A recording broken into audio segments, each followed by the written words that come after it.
Assalamualaikum warahmatullahi wabarakatuh. Innal hamdalillah nahmaduhu wa nasta'inuhu wa nastaghfiruh wa na'udzu billahi min shururi anfusina wa min sayyiati a'malina. Man yahdihillahu fala mudilla lahu wa man yudlil fala hadiya lahu. Ashhadu an la ilaha illallah wa ashhadu anna Muhammadar Rasulullah. Allahumma shalli ala Muhammad wa ala ali Muhammad wa ba'du. Kita belajar tentang peradaban dahulu sebelum adanya peradaban Islam. Ini dalam rangka untuk menguatkan diri kita bahwasanya peradaban Islam ini adalah satu-satunya peradaban yang menjaga umat manusia. Kita kemarin telah belajar sebelumnya peradaban India. Bagaimana kejahatan dari peradaban itu yang mengajarkan manusia untuk mempunyai level-level, tingkatan-tingkatan, dan itu sampai hari ini ya sangat mencelakai saudara-saudaranya yang berada pada level atau tingkatan yang paling rendah, dan memuliakan sebagian manusia yang berada pada level yang tertinggi, yaitu Brahman. Kasihan yang hidupnya atau dia dilahirkan dari golongan sudra, tidak pernah akan mulia selamanya dia. Dan bahkan ada segolongan manusia yang disamakan atau lebih buruk daripada hewan.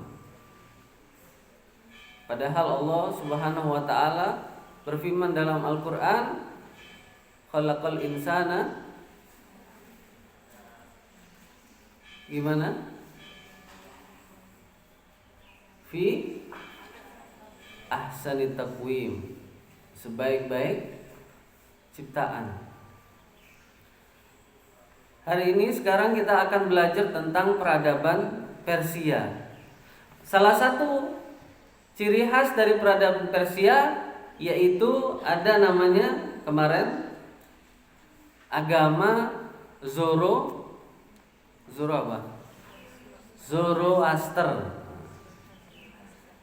Zoroaster ini agamanya Avatar itu loh. Apa? Musuhnya Avatar itu loh. Negara api ya.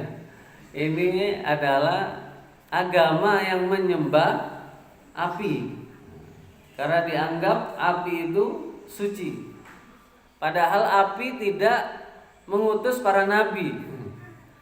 Api tidak memberikan rezeki, tapi mereka anggap sebagai Tuhan. Sehingga di awal pada waktu Rasulullah SAW lahir, maka api di Persia yang diagung-agungkan berabad-abad itu hidup terus, tidak pernah mati api itu, kemudian padam di saat Rasulullah lahir. Bagaimana api yang dianggap Tuhan, ini hidup terus apinya, tidak mati. Karena di bawahnya itu ada gas bumi. Ternyata suatu ketika mati. Bingung dia, gimana Tuhan mati?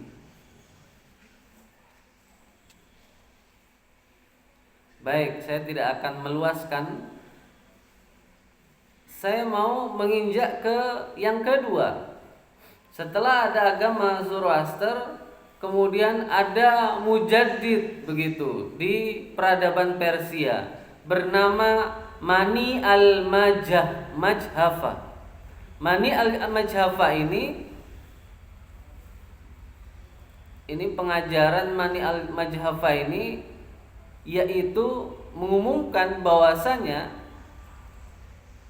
harta dan wanita itu adalah milik bersama. Ya bayangkan, harta dan wanita adalah milik bersama. Ini diajarkan oleh pengajaran Mani al-Majhafa.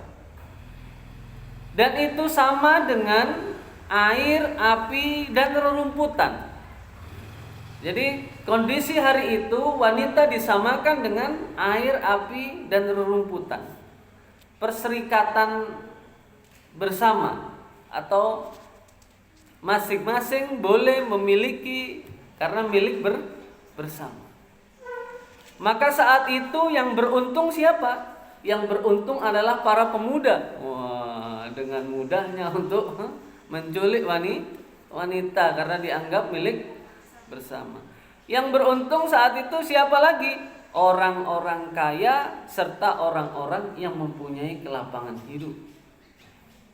Dia serta-merta ya, karena biasanya kalau orang kaya dia pasti biasanya punya kekuasaan. Punya centeng, punya prajurit, punya algojo lah gitu.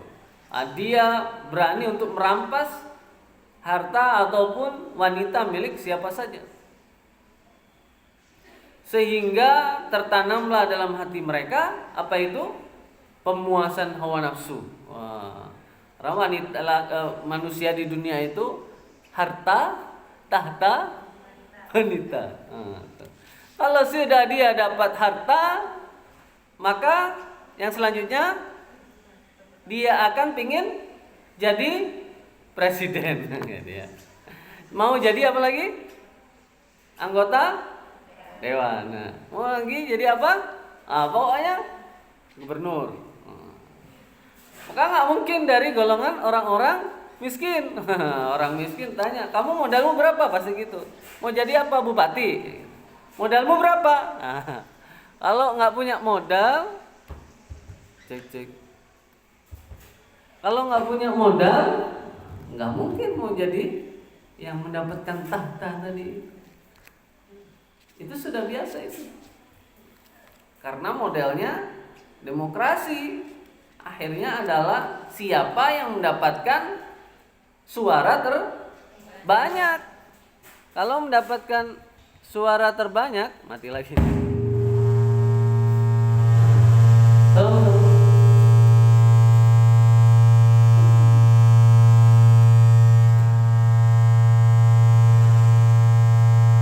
Maaf, agak error. Dikecilkan. Ya. Kalau apa tadi? Demokrasi. Demokrasi adalah cara untuk mendapatkan kekuasaan ya dengan voting atau suara terbanyak. Bagaimana cara mendulang suara? Salah satu yang paling mudah adalah money politics. Pilihlah aku, pilihlah aku, maka kau akan kuberi sesuatu. Gitu. Kasih uang berapa? Oh, calon ini, misalnya pemilihan kepala desa, ada 4 calon, maka yang satu ngasih 100.000, yang satunya 150. Mana yang dicoblos? Yang 150 gitu katanya, karena dia lebih banyak. Maka untuk menjadi itu bisa dihitung anggota masyarakatnya berapa nih satu desa. Ada 700 kakak lebih, ada 1000 kakak pak. 1000 kakak. Terus kalau bapak mau menang 1000 kakak ini kalau dikali 100 sekian pak. Wah, dia ngasih berapa? 150. Wah, saya harus ngasih 200. Dia ngasih 200 pak. Wah, ngasih lebih lagi 150. Wah, sampai satu kakak 1 juta. 1 juta kali 700. Modalnya besar sekali. Sampai 7M. Atau kalau di desa mungkin dia mikir-mikir berapa, kalau semuanya nggak mungkin 100% milih dia, maka paling tidak 50 lebih harus milih dia menang. Hitung-hitungan itu. Nanti waktu jadi kepala atau kepala desa ya, gajinya berapa? Gajinya 5 juta misalnya, 1 bulan lah nggak nutup itu. Maka gimana cara nutup yang lainnya? Macam-macam nanti. Ya, banyak tunjangan-tunjangan yang tidak terhitung, tidak diketahui. Masya Allah. Untuk menutupi hutang. Bahkan banyak juga yang dia mencalonkan terus nggak dia kan modalnya besar tuh, harus menutupi hutang sampai ada yang gila, masya Allah, karena udah nggak jadi. Itu dia, ya, harta tahta. Kalau sudah tahta, masya Allah, habis itu yang terakhir main wanita, ya. Biasanya, wah, itu cara sogokan, ya. Setelah menyogok dengan uang nggak mempan, maka nyonggoknya biasanya pakai PSK. Saya punya teman saat itu cerita, saat dia belum hijrah gitu ya ceritanya, ya. Jadi manajer dalam satu perusahaan, dan manajer itu kalau ada konser-konser gitu ya kan, nah itu sponsornya si perusahaan itu, maka tanda tangannya ke manajer si teman aneh itu. Suatu ketika tahu, wah, ini si CEO-nya konser, ya, PJ-nya konser ini mau mendatangi si teman saya itu. Pak, bagaimana Pak ini? Oh iya, biasanya kalau ada manajer yang nggak benar tuh ya, selain disogok dengan uang, disogok dengan perempuan. Nah gitu. Maka pada waktu teman saya itu cerita, saat di hotel malam-malam ada yang ketok-ketok pintu. Tok-tok-tok, siapa ini gitu. Dibuka, ada apa Mbak? Pak, saya disuruh bos untuk melayani Bapak malam ini, katanya gitu. Oh Pak, katanya Mbak, saya ini orang baik-baik Mbak gitu. Pak, tolong Pak, kalau enggak saya dibunuh nanti Pak, katanya. Karena kan yang seperti itu budak, ya, budaknya para germo itu. Kalau tidak memuaskan para tamunya, dia bisa dibunuh seperti yang saya ceritakan kemarin kan. Ada salah satu novel itu nyata, ya. Seperti itu. Bingung teman saya, dibawa ke dalam. Dibawa ke dalam malah ada jadi fitnah kan gitu. Maka dibawa ke kafe, nggak apa-apa, mbaknya duduk sini, mbaknya duduk sana, saya duduk sini. Nanti difoto aja, anggap aja sudah gitu. Sampai kayak gitu tuh kan. Masya Allah. Ya, apa tadi? Harta, tahta, wanita. Di filmnya Habibie Ainun juga ada ya, kalau nggak salah ya. Kan datang wanita untuk ini menggoda Pak Habibie kan. Nah, gitu. Mau copot baju, jangan, disuruh keluar sama Pak Habibie. Nah itu. Baik, selanjutnya, kemudian ternyata Qobat, ada nama Qobat ya.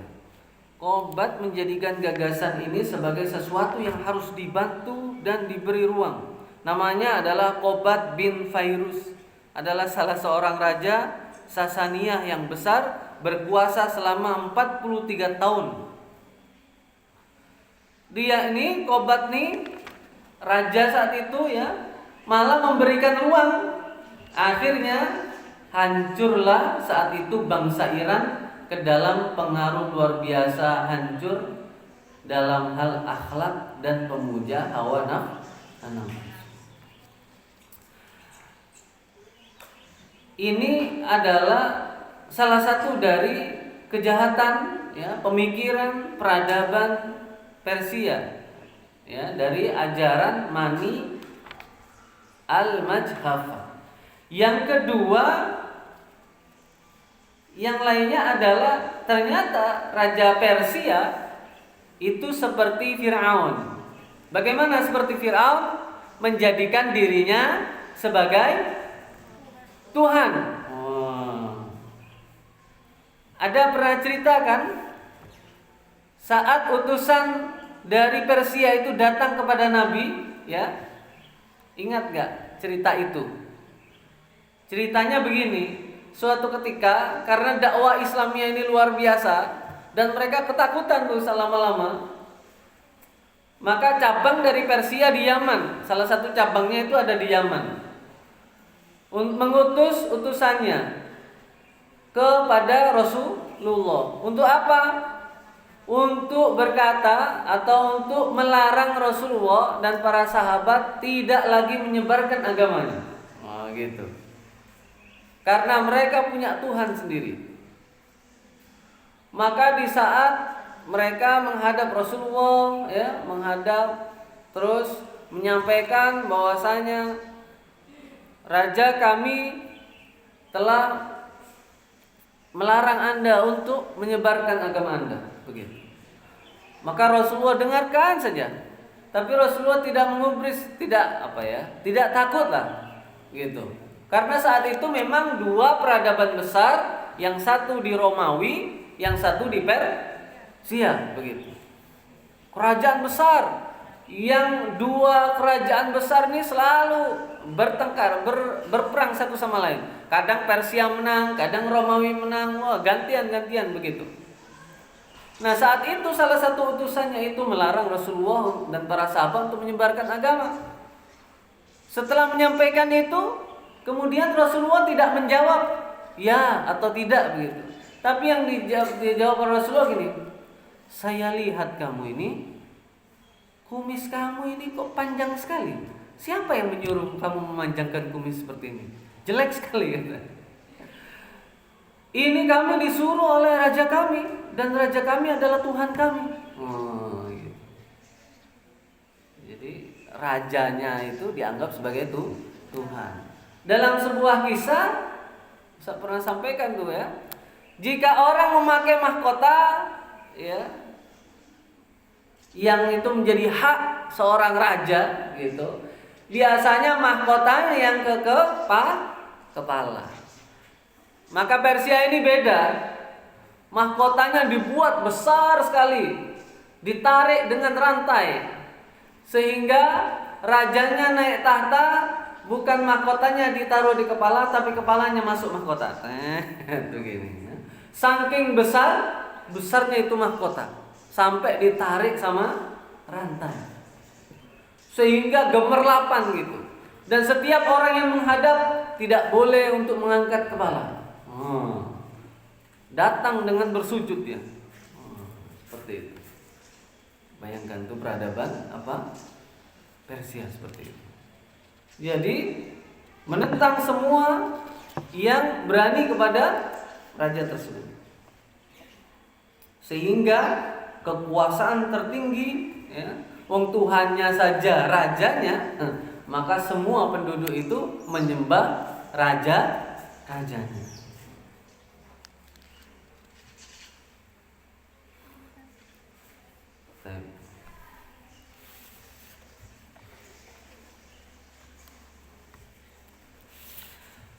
Summa ba'daha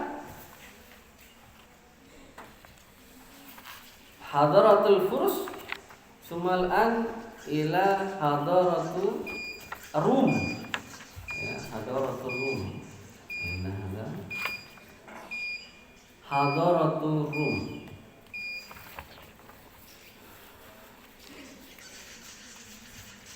Tu'addu al-hadara ar-rumiyah min a'zami hadarati Auruba. Fi Eropa, fi Auruba, hunaka hadara azim ismuha, yakni hadaratul Rum. Ba'da hadaratul Igriqiyah al-Yunaniyah. Ya, fi Auruba hunaka Igriqiyah al-Yunaniyah, atau peradaban apa kemarin? Yunani. Ba'daha yakni hadaratul Rum, atau peradaban Romawi.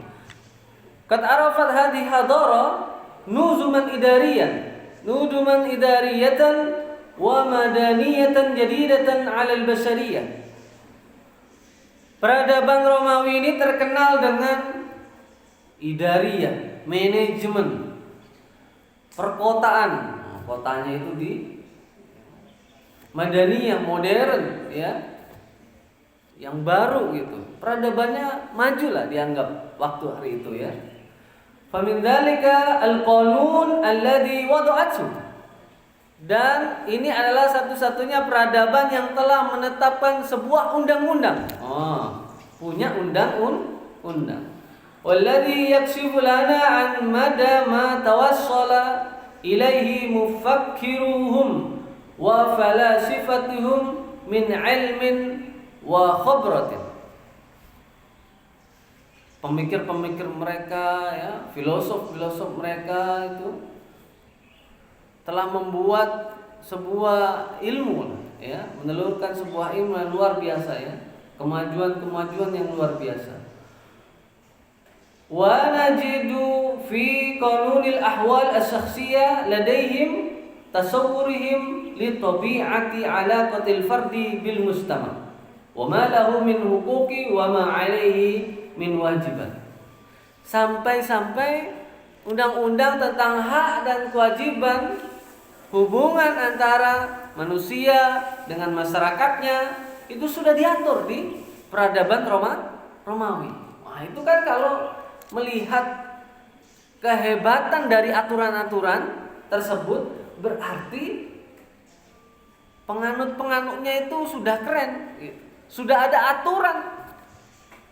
Sampai hari ini tuh, ya kan, coba lihat anak cucunya peradaban Romawi, orang-orang Eropa, hebat kan, ya? Mereka punya undang-undang yang sangat ketat sekali, aturan-aturan,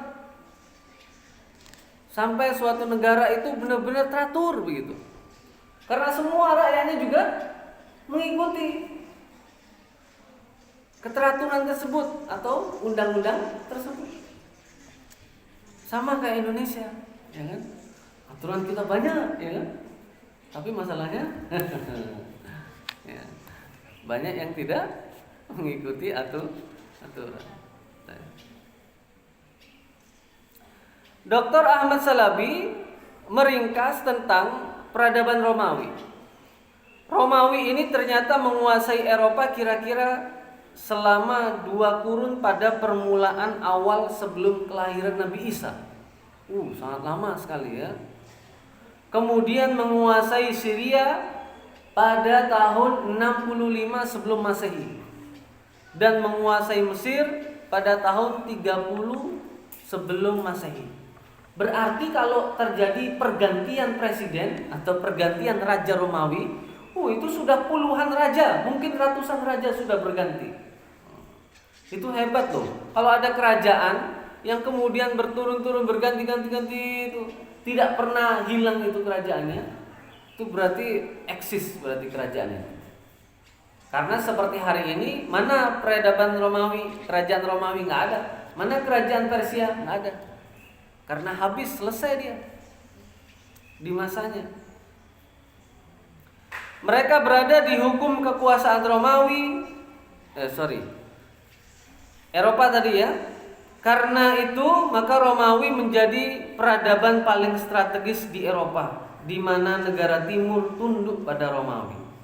Mereka berada di bawah hukum kekuasaan Romawi dalam ketertindasan, kerendahan yang ditetapkan di atas kekuatan penciptaan atau kejeniusan dan pemikir bangsa Romawi. Kemajuannya luar biasa. Romawi ini kalau di dalam sejarah peradaban Islam, ya, Ghulibatir Rum fi adnal ardi. Masih ingat ayat itu? Ayat Rum, ya. Saat itu terjadi peperangan antara Persia dan Romawi. Maka kemudian para sahabat, ya, atau orang-orang Arab saat itu, ya, ini siapa nih yang menang gitu, ya? Persia atau Romawi gitu. Maka saat itu mereka semua itu orang Arab menjagokan Persia. Pasti kami mendukung Persia, pasti Persia yang menang. Gitu. Karena apa? Karena mereka sama-sama punya agama yang nggak punya kitab suci. Paham nggak? Ini Persia kan tadi agamanya apa tadi? Zoroaster, ya, apa? Penyembah api. Kan nggak punya kitab mereka. Bukan agama samawi lah bahasanya, ya. Dan orang-orang Arab juga sama. Dia tinggal di Arab. Orang-orang Arab ini menyembah berhala. Yang nyembah berhala ada kitabnya nggak? Nyembah berhala nggak ada kitabnya. Tapi orang Romawi ini ada keturunan juga Nasrani gitu, yang mayoritas punya kitab gitu. Maka mereka menganggap, wah enggak nih, bukan golonganku nih, dia punya kitab kok agamanya, agama gue nggak ada kitabnya nih. Ya udah, mereka itu mendukung Persia gitu. Wah, Persia pasti menang. Tapi ternyata setelah itu enggak. Memang di awal Persia menang, tapi dalam Al-Quran itu disebutkan habis itu Romawi yang menang. Gulibatir, sehingga mereka kaget. Wah, menang ternyata Romawi, benar yang katakan Muhammad. Nah, Rasulullah menyampaikan dalam Al-Quran. Baik, nanti insya Allah minggu depan kita akan melanjutkan pada peradaban apa? Romawi ya, insya Allah.